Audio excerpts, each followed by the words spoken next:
The frost lay on the Kentucky bluegrass like a dusting of crushed diamonds, sharp and unforgiving. It was 5 in the morning, the hour when the world exists in a grayscale suspension between the dark and the dawn. The air was cold enough to burn the lungs, tasting of iron, damp earth, and the ancient, musky scent of thoroughbred horses. Sugar moved through the paddock with the silence of a creature that has learned survival depends on not being heard. She wore a canvas coat 3 sizes too big, the cuffs frayed and stained with linseed oil. A wool cap was pulled low over her brow, hiding eyes the color of burnt umber, eyes that saw everything but revealed nothing. To the staff advance racing, she was just Sugar. The name was a joke, a label stuck to her because she was the one who brought the peppermints, the one who coaxed the frightened yearlings into the trailers when the men with the whips failed. She was 26, but her hands looked older. They were red from the cold, calloused from the rake and the rope, and steady as stone. She reached the isolation stall at the far end of the barn.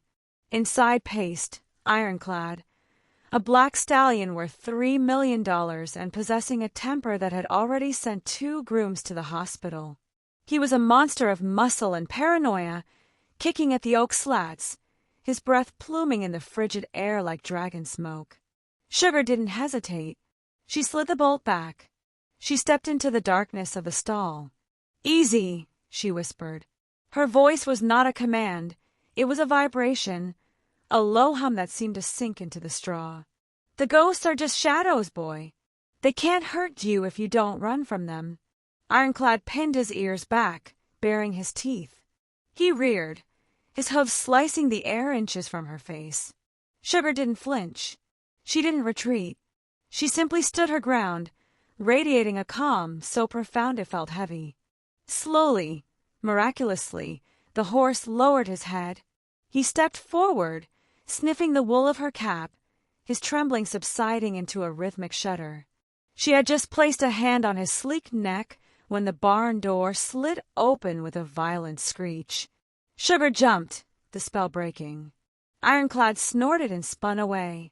Everett Vance stood in the opening, silhouetted against the pale blue light of the coming dawn. He was the king of this frost-covered kingdom, but he looked more like a man under siege. At 32, Everett carried the Vance legacy like a coat made of lead. He wore a tailored charcoal overcoat, his leather gloves clenched into fists. His face was sharp, handsome in a severe, architectural way, but etched with the exhaustion of a man who spends his nights looking for wolves at the perimeter. He saw Sugar in the stall with the killer horse. "Get out!" Everett shouted, his voice cracking through the quiet barn like a whip. He rushed forward, not caring about the mud on his Italian loafers. He grabbed the stall door and threw it wide, reaching in to grab Sugar by the arm. He pulled her out with a force that was rough, driven by panic. "Are you insane?" Everett demanded, slamming the stall bolt shut behind her. He spun her around to face him. His eyes were wide, dark, and terrified. "That animal is a loaded gun. He isn't a pet to be coddled with sugar cubes. He will kill you, and he won't feel a thing." Sugar pulled her arm away. She rubbed the spot where he had grabbed her, feeling the heat of his grip lingering through the canvas. "He wasn't going to hurt me, Mr. Vance," Sugar said, her voice dropping to the subservient, quiet tone she used to wear like a mask. "He was just lonely. The cold makes him remember things." Everett looked at her. He really looked at her. He saw the frayed coat. He saw the cheap wool cap. He saw a young woman who looked too soft, too naive for the brutal, high-stakes world of thoroughbred racing. He saw someone who needed to be saved from her own foolish kindness. "Horses don't remember," Everett snapped, though his voice softened slightly as he looked at her face. "They react. That is the first rule of this business. You project emotions onto them, and you get trampled." He stepped closer, blocking the wind with his broad shoulders. He smelled of expensive coffee, stale tobacco, and fear. "I hired you to muck stalls and walk the mares," Everett said, his tone authoritative but laced with a strange, protective intensity. "I didn't hire you to be a martyr." Stay away from Ironclad. Stay away from the dangerous ones. Do you understand? We build fences to keep the wolves at bay, never realizing that the wildest things are already sleeping inside the gates. Sugar looked up at him. She saw the lines of stress around his mouth. She saw the way his eyes darted to the shadows of the barn, checking for threats she couldn't see. He thought he was a protector.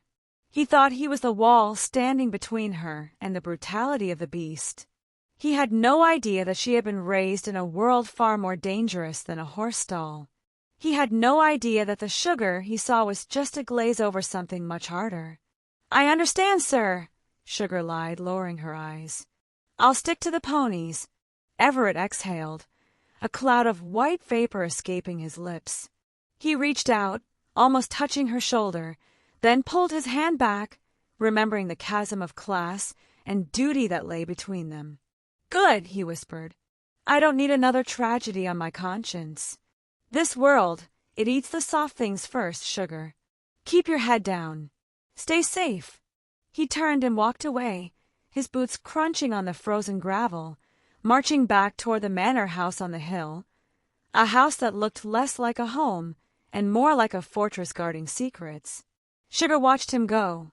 She waited until he disappeared into the mist. Then she turned back to the stall where the killer horse waited. She reached into her pocket, her fingers brushing against the object hidden there.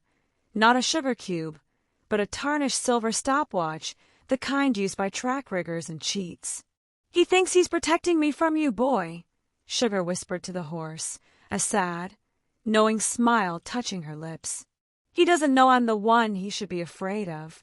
She walked back into the stall, the frost settling over the farm, marking the beginning of a day where every kindness would be a liability and every secret a weapon waiting to be drawn. The frost eventually melted, turning the hard-packed earth of Vance racing into a slurry of cold, sucking mud.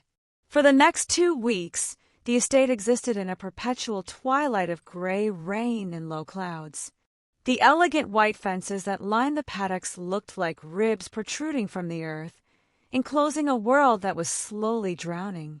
Sugar spent her days in the tack room, a small, windowless sanctuary that smelled of saddle soap, neat's food oil, and damp wool. It was the heart of the operation, the place where the tools of control were cleaned and mended. She sat on a wooden stool, polishing a bridle until the leather shone like obsidian.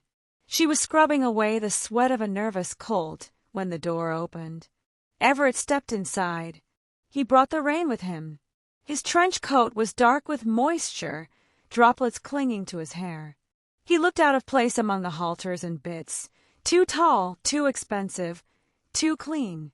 He held a silver thermos in his hand, his knuckles white against the metal. "You're hiding," Everett said. His voice was low, intimate in the cramped space. "I'm working, sir," Sugar replied, not looking up. She kept her rhythm steady. Wipe, polish, repeat. "Leather rots if you let the damp get in." "Everything rots if you let the damp get in," Everett murmured, closing the door behind him. The sound of the rain was instantly muffled, leaving them in a quiet, leather-scented intimacy. He walked over to the workbench. He didn't leave. He stood close enough that Sugar could smell the faint, sharp scent of cedar and aged bourbon clinging to him, the perfume of a man who was trying to warm himself from the inside out. "Ironclad ran a consistent furlong this morning," Everett said, leaning against the wall, watching her hands. "The trainer says he's calmer. He says someone has been talking to him." Sugar paused. She looked at the bridle in her hands. "Maybe he just needed someone to listen, Mr. Vance. Horses scream with their bodies because they don't have voices. Most people just whip them for it." Everett went still. He looked at her profile, the smudge of dirt on her cheek, the fierce concentration in her eyes. He was fascinated by her. In a world of socialites who laughed too loud and investors who smiled with their teeth, Sugar was a quiet anomaly. She was the earth itself, unpretentious and real. "And you?" Everett asked softly. "Do you scream?" Sugar looked up then. Her eyes locked with his. The distance between the billionaire heir and the stable hand was measured in zeros on a bank account, yet in that small room, the air crackled with a magnetic pull that ignored the math. "We all scream, sir," Sugar whispered. "Some of us just learned to do it without opening our mouths." Everett stared at her. The mask of the Vansair slipped. For a second, he wasn't the owner. He was just a lonely man standing in a barn, captivated by the woman cleaning his tack. He reached out. It was a slow, almost involuntary movement. He placed his hand over hers on the bridle.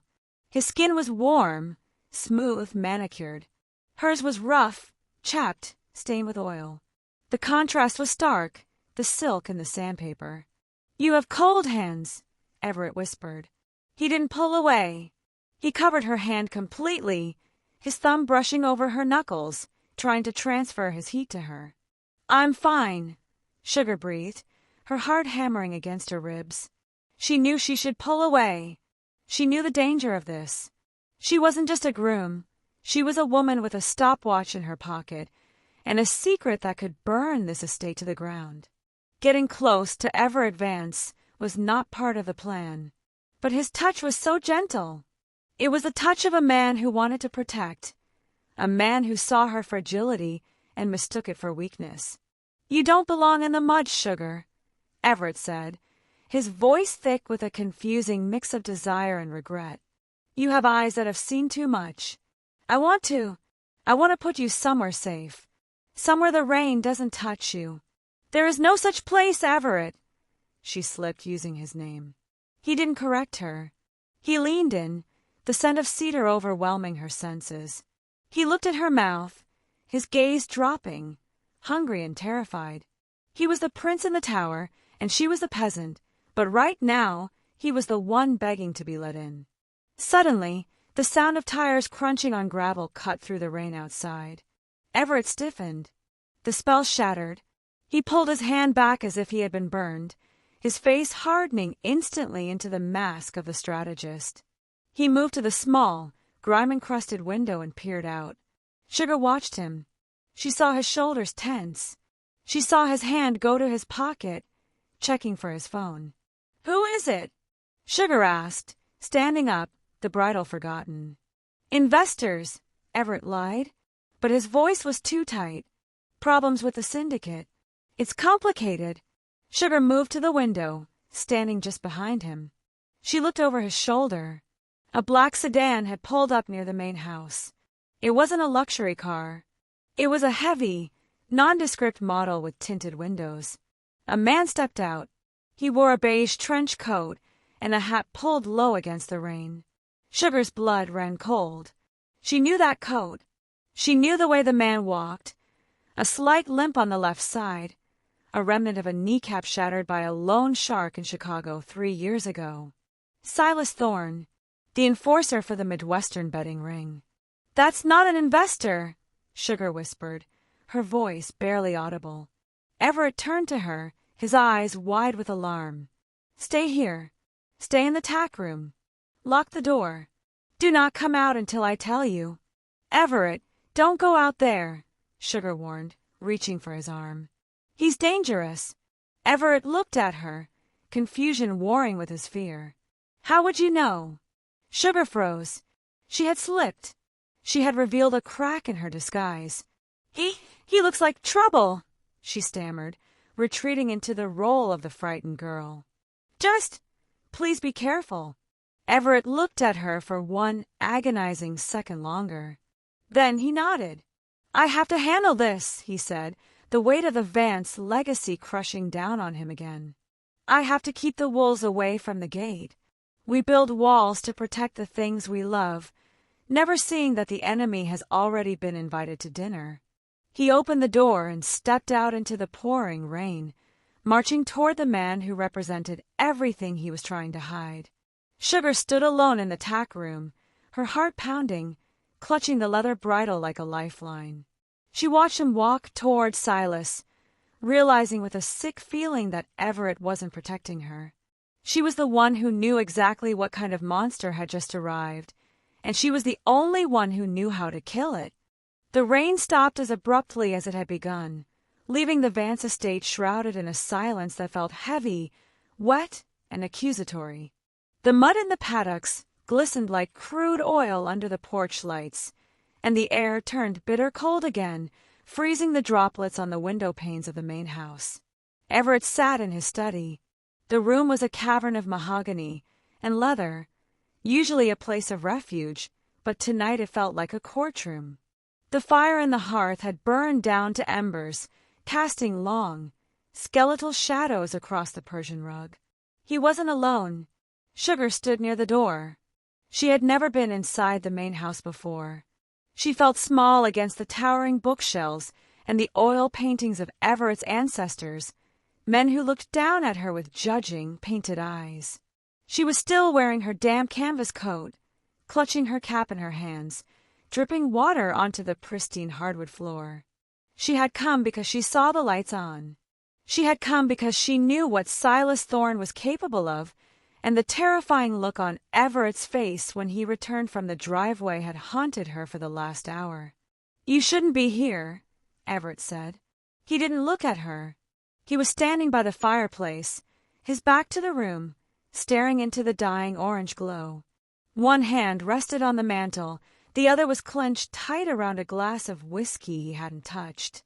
"I wanted to make sure you were all right," Sugar whispered. "That man, Silas, he leaves a mark even when he doesn't touch you." Everett laughed. It was a dry, fractured sound, like a branch snapping under the weight of snow. "He didn't touch me," Everett said, turning around slowly. His face was pale, his eyes hollowed out by a sudden, devastating exhaustion. He looked at Sugar not with the warmth he had shown in the tack room, but with a cold, clinical curiosity, as if he were looking at a stranger he had mistakenly invited into his bed. "He didn't have to touch me," Everett continued, his voice dangerously quiet. "He just gave me a message. He told me that my problems with the syndicate could be solved. He said I already had the solution sleeping in my barn." Sugar's breath hitched. She took a step back, her hand instinctively going to the pocket where the stopwatch was hidden. Everett saw the movement. His eyes narrowed. "He told me to ask you about the Chicago Derby," Everett said. "He told me to ask you why a stable hand knows how to clock a horse faster than a digital timer." The silence that followed was suffocating. The clock on the mantel ticked, a loud, rhythmic accusation. "Everett, listen to me," Sugar pleaded, stepping forward, her hand shaking. "It's not what you think. I left that life. I came here to start over." "Start over," Everett interrupted, walking toward her. He didn't yell. His anger was a cold, controlled thing, far more terrifying than rage. "You came here to hide. You came here because Vance Racing is the perfect cover. And I—" He stopped, his voice breaking. He looked at her with a profound sense of betrayal that made Sugar's chest ache. "I thought you were the innocent one," he whispered. "I thought I was the one corrupted by this business. I thought I had to shield you from the wolves. But you're part of the pack, aren't you?" "I am not one of them," Sugar cried, the tears finally spilling over. "My father was a rigger. I grew up on the tracks. I learned the tricks so I could survive them, not so I could use them. I was trying to protect you, Everett. I saw the signs. I knew they were coming for Ironclad." "You lied to me," Everett said.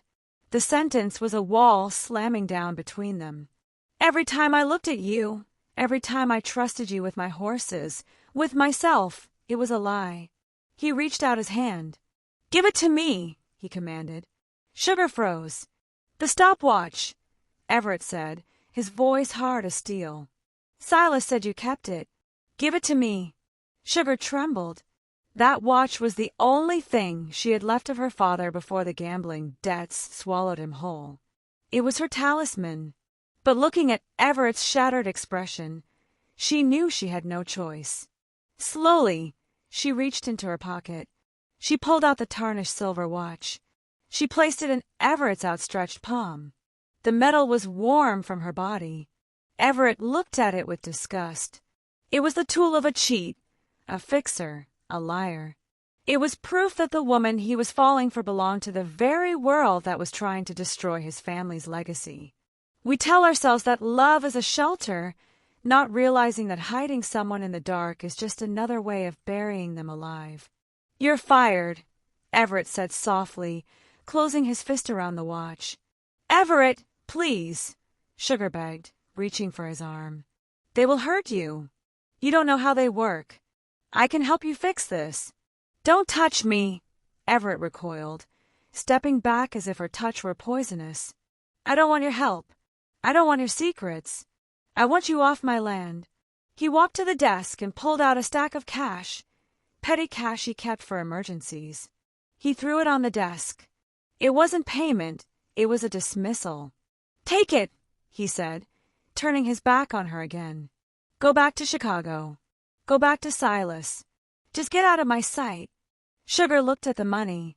She looked at the man she loved, the man who had tried to warm her hands only hours ago. She saw his shoulders shaking, not with anger, but with the crushing weight of having his last hope extinguished. She didn't take the money. "I'm not going back to them," Sugar whispered to his back. "And I wasn't lying about the silence, Everett. I wasn't lying about us." She waited for him to turn. She waited for him to see the truth in her eyes. But Everett Vance remained a statue by the fire, a man protecting his crumbling fortress by exiling the only person who knew how to shore up the walls. Sugar turned and walked out. The heavy oak door clicked shut behind her, a final, hollow sound that echoed through the empty house, signaling the end of the illusion and the beginning of the storm. 3 hours after Sugar walked out the door, the Vance estate was swallowed by a darkness so absolute it felt suffocating. The wind had died down, leaving behind a silence that was unnatural for a horse farm. There were no nickers, no shifting hooves, no rustle of straw, just the heavy, pregnant quiet of a fuse burning down to the powder. Everett was still in his study. The whiskey in his glass was untouched, the ice long melted into watery indifference. In his hand, he held a silver stopwatch. He had been staring at it for an hour, turning it over and over. His anger had burned itself out, leaving behind a cold, gray ash of regret. He realized, with a sickening clarity, that he hadn't fired her because she was dangerous. He had fired her because she was the first thing in 10 years that had made him feel safe, and that terrified him more than any mob enforcer. He rubbed his thumb over the tarnished metal. On the back, faintly scratched into the silver, were initials. J.D. Not her initials. Her father's. A sudden, violent crash from the stables shattered the silence. It was the sound of wood splintering, the unmistakable sound of a 1,000-pound animal tearing its world apart. Everett dropped the watch. He didn't grab a coat. He grabbed the flashlight from the desk and ran. He sprinted across the frozen lawn, his heart hammering against his ribs. The barn doors were open. Inside, chaos reigned. Ironclad had gone mad. The black stallion was rearing in the center aisle, having kicked through his stall door. His eyes were rolling white with terror, his coat slick with sweat despite the cold. He was striking out at the air, his iron-shod hooves sparking against the concrete floor. "Easy! Back!" Everett shouted, shining the beam on the horse. It was the wrong move. The light blinded the panicked animal. Ironclad screamed, a high, human sound, and charged. Everett scrambled back, slipping on the loose straw. He hit the ground hard, the breath knocked out of him. He looked up to see the stallion's hooves rising above him, descending like dual guillotines. He squeezed his eyes shut, bracing for the impact. "High up! Stand!" The command crackled through the air like a whip crack, but without the violence. A figure launched itself from the shadows of the hayloft. Sugar. She didn't use a rope. She didn't use a whip. She threw herself between the fallen man and the descending death. She raised her arms, making herself big, and let out a sharp, guttural sound that cut straight through the stallion's panic. Ironclad swerved. His hooves slammed into the dirt inches from Everett's leg. He spun around, heaving, his nostrils flaring red, but he didn't strike again. He stood there, trembling, his eyes locked on the small woman in the canvas coat who stood fearlessly in his kill zone. Sugar moved. She didn't retreat. She stepped toward the beast, murmuring a steady stream of nonsense words, a lullaby in the language of survival. She reached out and caught the dangling halter. "I've got you," she whispered to the horse. "I've got you. The bad men are gone." Everett lay on the ground, gasping for air. He watched, stunned, as Sugar led the massive, trembling animal back into a secure stall and slid the bolt home. Only then did she turn to him. She wasn't crying. She was furious. "You left the side gate unlocked," she said, her voice shaking with adrenaline. "Silas's men didn't leave, Everett. They came back to spook him. They wanted him to break a leg, so you'd have to scratch him from the derby." Everett pulled himself up, wiping the dirt from his face. You stayed." "Of course I stayed," Sugar shouted, the anger finally breaking through her calm facade. "Because you don't know what you're fighting. You think this is about money. You think this is about a race." She marched over to him, grabbing the lapels of his ruined shirt, pulling him down to her level. "That stopwatch wasn't for cheating, Everett. It was evidence." Everett froze. "What?" "My father didn't lose the money," Sugar revealed, the tears finally spilling over, hot and angry. "He refused to drug a horse for Silas. They killed him for it. I stole the watch because it has the recorded times of every fixed race Silas ran in Chicago. It's the only leverage I have to keep them from killing me, too." The truth hit Everett harder than the horse's hooves could have. He had accused her of being a villain, when all along she had been the only one holding the line. She hadn't been hiding from the law. She had been hiding from a death sentence. She hadn't come to Vance racing to infiltrate. She had come because she thought his high walls could protect the one thing she had left, her life. We build fences to keep the wolves at bay, never realizing that the wildest things are already sleeping inside the gates. "You saved the horse," Everett whispered, looking at her as if seeing her for the first time. "You could have run. You had the cash I threw at you. You could have vanished." "I don't run from frightened things," Sugar said softly, her grip on his shirt loosening. "I save them, even the ones who try to kick me." She looked at him then, her eyes searching his face for the man she had glimpsed in the tack room, the man beneath the air. "But I can't save you if you don't let me, Everett. Silas is going to come back. He knows I'm here now. If you want me to leave, I will go. I won't bring his war to your doorstep." Everett looked at the woman, standing in the debris of his barn. She was small, dirty, and terrified, yet she had just stared down a monster to save his life. He realized that protecting her wasn't about building a wall to keep her out. It was about standing beside her when the wall came down. He reached out and covered her hands, which were still resting on his chest. "I don't want you to go," he said, his voice rough with emotion. "Everett, he will burn this place down," she warned. "Let him try," Everett said. A new darkness entered his eyes, not the darkness of fear, but the cold, calculated resolve of a Vance who finally had something worth fighting for. He pulled her closer, eliminating the space between them. The barn was cold, but the heat radiating from her was enough to burn him. "You were right, Sugar," he whispered against her hair. "I tried to protect you from my world. I didn't realize you were the only one who knew how to survive it." He looked toward the open barn doors, toward the dark driveway where the enemy waited. "Give me the watch," he said gently. "Not to destroy it, but so we can use it." Sugar looked up at him. She saw the shift. The statue was gone. The strategist was back, but this time he wasn't fighting for a legacy. He was fighting for her. "Together?" she asked, a fragile hope blooming in the cold air.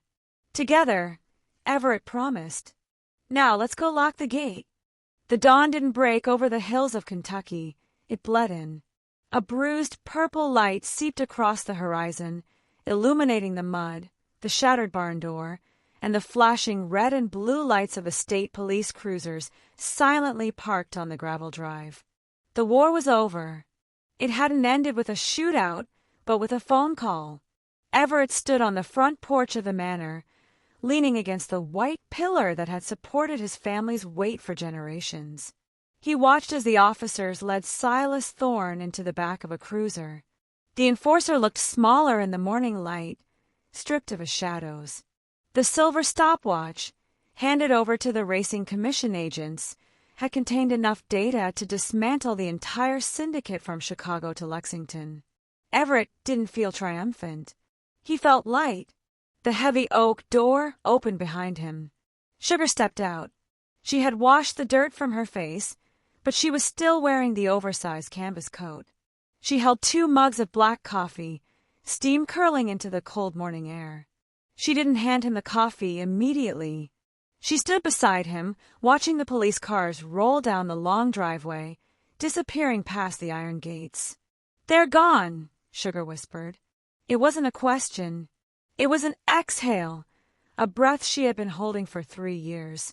"They're gone," Everett confirmed, taking the mug from her. His hand brushed hers, lingering on the warmth. The watch was the key. You carried the conviction in your pocket the whole time. "I was just carrying the truth," Sugar said, looking out at the paddocks where the horses were beginning to stir, oblivious to the human drama that had nearly consumed them. "It's heavy, Everett. Truth weighs more than a saddle." Everett turned to her.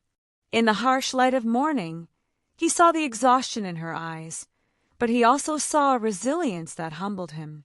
He had spent his life trying to manicure the world, to keep the grass cut and the fences painted white, believing that order was the only defense against chaos. But Sugar was the chaos. She was the storm that had washed the rot away. "I told you once that this world eats the soft things first," Everett said softly, placing his mug on the railing. He turned his body toward her, blocking the view of the receding police cars. "I was wrong. It eats the pretenders, the ones who think they can outsmart the wild." He reached out and took the wool cap off her head, letting her dark hair tumble down around her shoulders. It was an intimate gesture, a claiming. "You aren't soft, Sugar. You're the hardest thing standing on this property." Sugar looked up at him, a small, tired smile touching her lips. "Is that a compliment, Mr. Vance?" "It's a promotion," Everett replied, his eyes serious. "I don't need a stable hand. I need a partner, someone who knows when to lock the gate and when to open it." Sugar leaned into his touch, her head resting against his chest. For the first time, she wasn't hiding. She wasn't the girl on the run. She was just a woman standing in the arms of a man who finally understood that love wasn't a fortress to be defended, but a field to be run. May arrived with a riot of green. The Kentucky Derby was a spectacle of hats, mint juleps, and roaring crowds, a kaleidoscope of color and noise. But down at the rail, near the dirt track where the thunder of hoofs shook the ground, there were no VIP passes. Everett Vance stood in his suit, but his tie was loosened, and he wasn't looking at the investors in the Millionaire's Row. He was looking at the track. Beside him stood a woman in a simple sundress, her hand clasped firmly in his. They watched as the gates burst open. Ironclad exploded onto the track. The black stallion was a blur of muscle and speed, running not out of fear, but out of sheer, unadulterated power. He didn't need the whip. He didn't need the drugs. He ran because he was born to run. As the horses rounded the final turn, the crowd screamed. Ironclad was pulling ahead, his stride devouring the earth. Sugar didn't scream. She squeezed Everett's hand. She closed her eyes and listened to the rhythm, the heavy, thundering heartbeat of the animal she had saved, running free in a game that used to be rigged. They didn't win the trophy. Ironclad crossed the line a nose behind the favorite. But later, in the quiet of the stables, as the sun dipped low and the adrenaline faded, it didn't matter. Everett stood by the stall, watching Sugar stroke the stallion's neck. The horse was calm, his coat sweating, his eyes bright and clear. There were no ghosts in the barn tonight. Everett walked over to her. He wrapped his arms around her waist from behind, resting his chin on her shoulder. The smell of hay, leather, and sweat was better than any expensive perfume. "He lost," Everett murmured, pressing a kiss to her temple. "He finished," Sugar corrected, turning in his arms to face him. "And he did it honest. That's better than winning." Everett looked at her, the woman who had walked out of the shadows and taught him how to see in the dark. He realized that for years he had been running a race he didn't understand, chasing a finish line that kept moving. We build fences to keep the wolves at bay, never realizing that the wildest things are already sleeping inside the gates. "I love you," Everett said. The words were simple, unadorned, stripped of the Vance legacy and the weight of expectation. "I know," Sugar smiled, reaching up to touch his face, her thumb brushing over the worry lines that were finally starting to fade. "I knew at the moment you tried to fire me to save my life." Everett laughed, a sound of pure freedom. He kissed her then, a kiss that tasted of the future, uncertain, wild, and beautifully unscripted. He had spent a lifetime trying to protect the estate from the world, but as he held Sugar in the fading light, Everett Vance finally understood that the most dangerous, precious, and untamed thing wasn't the stallion in the stall or the wolf at the door. It was the love of a woman who had broken into his fortress and stolen nothing but his heart.